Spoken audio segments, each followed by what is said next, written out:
presidente Lula indicou nessa quinta-feira o advogado-geral da União, Jorge Messias, para ocupar o cargo de ministro do Supremo Tribunal Federal. Para tomar posse, Messias ainda vai ter que ser sabatinado pela Comissão de Constituição e Justiça do Senado e ter o nome aprovado pelo plenário principal da Casa. São necessários pelo menos 41 votos para essa aprovação. Em nota, Messias se disse honrado com a indicação e afirmou que vai buscar demonstrar ao Senado que reúne os requisitos necessários para assumir a função. O presidente Lula também disse nas redes sociais ter certeza de que no STF o atual advogado-geral da União vai seguir cumprindo seu papel na defesa da Constituição e do Estado Democrático de Direito.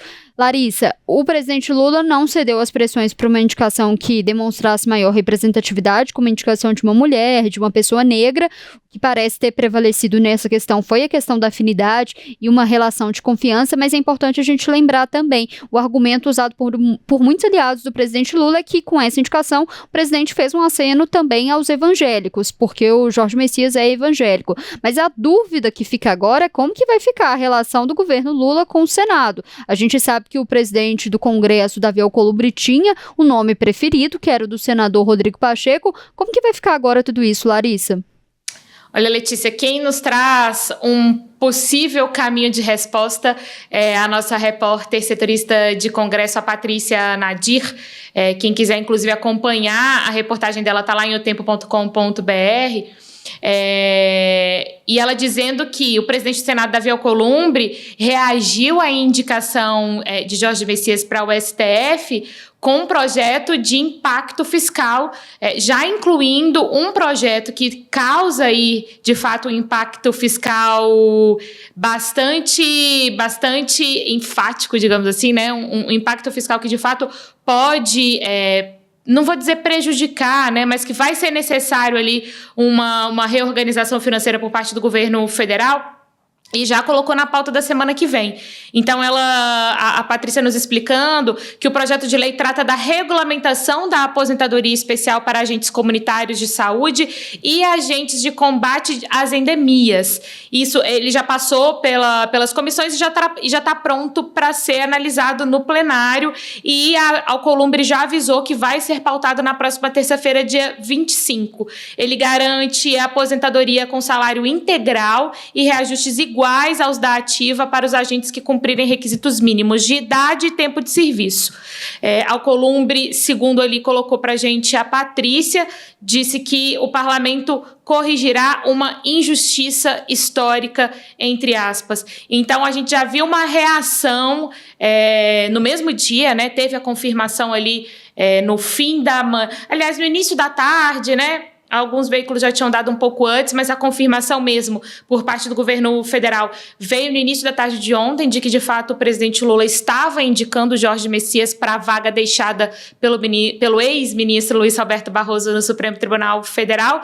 E aí, poucas horas depois, já veio essa nota à imprensa da presidência do Senado, confirmando, portanto, que esse projeto seria incluído na ordem do dia do plenário do Senado na semana que vem, esse projeto que, de fato, traz um impacto fiscal muito grande para o governo federal. Então, já uma reação quase que imediata ali em relação a isso. Agora, Letícia, o que a gente precisa observar foi uma reação pontual?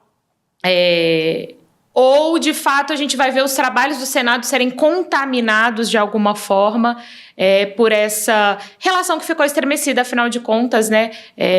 Acabou que o senador Rodrigo Pacheco não foi o indicado, era o preferido de Alcolumbre. Então, será que os trabalhos vão ser contaminados para outras pautas que também interessam o governo federal? E aí a gente lembra, por exemplo, né? O governo federal está apostando no Senado para conseguir mudar pontos do PL antifacção, do projeto de lei antifacção. Larissa, desculpa, até porque a Câmara, né, ao longo de todo esse ano tem se mostrado que o Senado é o ponto de equilíbrio do governo, né? A Câmara, o governo não tem conseguido diálogo ali com o presidente Hugo Mota.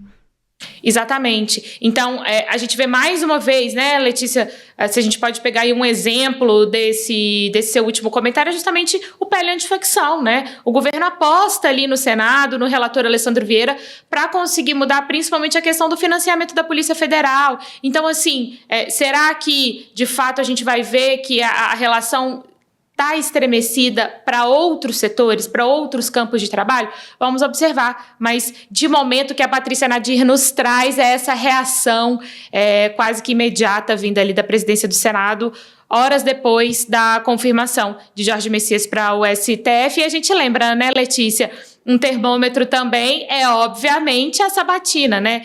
Jorge Messias precisa ser sabatinado no Senado, precisa ser aprovado, né, pelos senadores ali. Então, em breve... Já tem uma data, Larissa?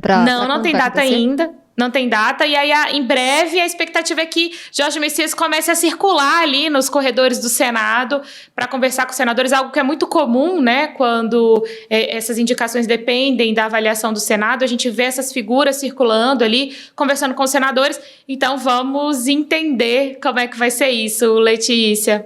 Mas além dessa questão, é só importante a gente pontuar, além de como que vai ficar a relação do governo com o Senado, com esses projetos importantes para o governo, tem uma outra coisa também, né, Larissa?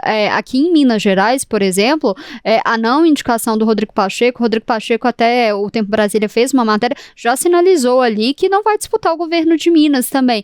Tinha uma expectativa de muitos aliados que ele fosse indicado ao STF, e aí agora, aqui pelo menos em Minas, o PT está tentando pensar como que vai ficar agora toda essa situação, quem que vai ser o candidato do PT, se o PT vai lançar um nome, se o PT vai apoiar algum nome colocado, porque toda a discussão que a gente tinha era do senador Rodrigo Pacheco numa indefinição, se ele ia ser candidato ao governo de Minas ou não. E aí tinha aliados do senador falando de uma preferência dele indicada ao STF, e aí o que parece é que o senador Rodrigo Pacheco deve encerrar a vida pública agora também, né, Larissa?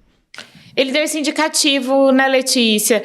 Então, o PT, como você disse, fica nesse impasse de definição de qual será o candidato, como que vai ter esse engajamento na campanha pelo governo de Minas Gerais no ano que vem, tendo em vista que as outras forças, digamos assim, já estão se organizando, né? Então, fica, assim, um impasse e a gente vai precisar entender como que o PT, obviamente, né, em nível nacional, em nível regional, como que o partido vai se organizar e vai se empenhar para definir esse outro nome e para ter esse cenário um pouco mais definido para o ano que vem, né, Letícia? A gente tem visto algumas conversas, inclusive do presidente nacional do PT com o ex-prefeito de Belo Horizonte, Alexandre Calil, no eventual apoio do PT ao Alexandre Calil, que agora está no PDT e tem se colocado como um possível candidato ao governo de Minas, mas é justamente isso. Agora o cenário aqui em Minas deu uma embaralhada, a gente não sabe muito bem como que vai ficar o campo da esquerda, o campo progressista, quem vão ser os candidatos, e a crítica era dessa indefinição do senador Rodrigo Pacheco, porque enquanto isso, os candidatos da direita já estavam se articulando e já estavam ali discutindo possíveis alianças e apoios. A gente tem o vice-governador Matheus Simões, a gente tem o senador Cleitinho se colocando como candidato. Vamos acompanhar como que vai ficar, porque embaralhou inclusive a eleição do ano que vem aqui em Minas Gerais.